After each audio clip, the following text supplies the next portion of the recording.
দেশ এবং দেশের বাইরে থেকে যে সকল ভাই এবং বোনেরা এই ভিডিওটি দেখছেন, আশা করছি আপনারা সবাই ভালো আছেন। আপনারা এই ভিডিওটি দেখছেন, তার অর্থ এই যে আপনারা আপনার ভালোবাসার ব্যক্তিটিকে বিয়ে করতে চাচ্ছেন, কিন্তু আপনার ভালোবাসার ব্যক্তি কিংবা তার পরিবার আপনার সাথে তাকে বিয়ে দিতে রাজি হচ্ছে না। এমন অবস্থায় আপনি অনেক আমল করেছেন, কোনো আমলেই কোনো কাজ হচ্ছে না। তাই আপনি চাচ্ছেন একজন ভালো হুজুরকে দিয়ে তদবির করাতে। জি, স্ক্রিনের উপর আমাদের নাম্বার দেওয়া আছে। আপনি চাইলে সরাসরি আমাদের সাথে যোগাযোগ করতে পারেন।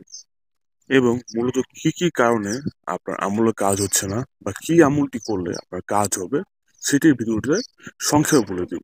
তাই চ্যানেলটি অবশ্যই সাবস্ক্রাইব করে ভিডিওতে একটি লাইক দিয়ে কমেন্টে লিখবেন অনুমতি চাই। তাহলে আমি আপনাদেরকে আমলটি করার জন্য অনুমতি দিয়ে দিব।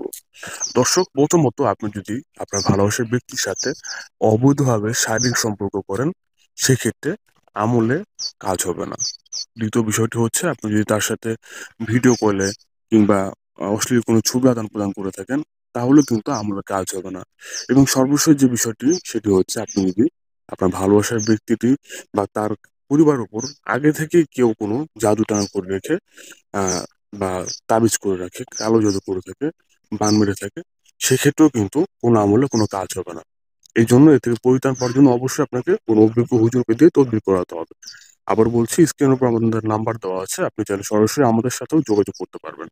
আর যাদের এই সমস্যাগুলো নেই তারা এই আমলটি করবেন, ইনশাল্লাহ আশা করি একদিনের মধ্যে আপনার রেজাল্ট পেয়ে যাবেন। আমলটি হচ্ছে আল্লাহ রবুল্লা আলমের একটি পবিত্র গুণবাচক নাম, ইয়া মালিকু।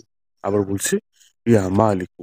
এই নামটা রাতে ঘুমোতে যাওয়ার আগে 101 বার পাঠ করে আপনার ভালোবাসার ব্যক্তিটি চেহারা স্মরণ করে বা তার ছবি যদি থাকে ছবিতে ফু দিয়ে দিবেন। এভাবে মাত্র একদিন আমলটি করবেন, ইনশাল্লাহ পরের দিন থেকে দেখতে পারবেন আপনার ভালোবাসার ব্যক্তিটি কিংবা তার পরিবারে যারা রাজি ছিল না, তারা প্রত্যেকে আপনার সাথে বিয়ে দেওয়ার জন্য রাজি হয়ে গেছে।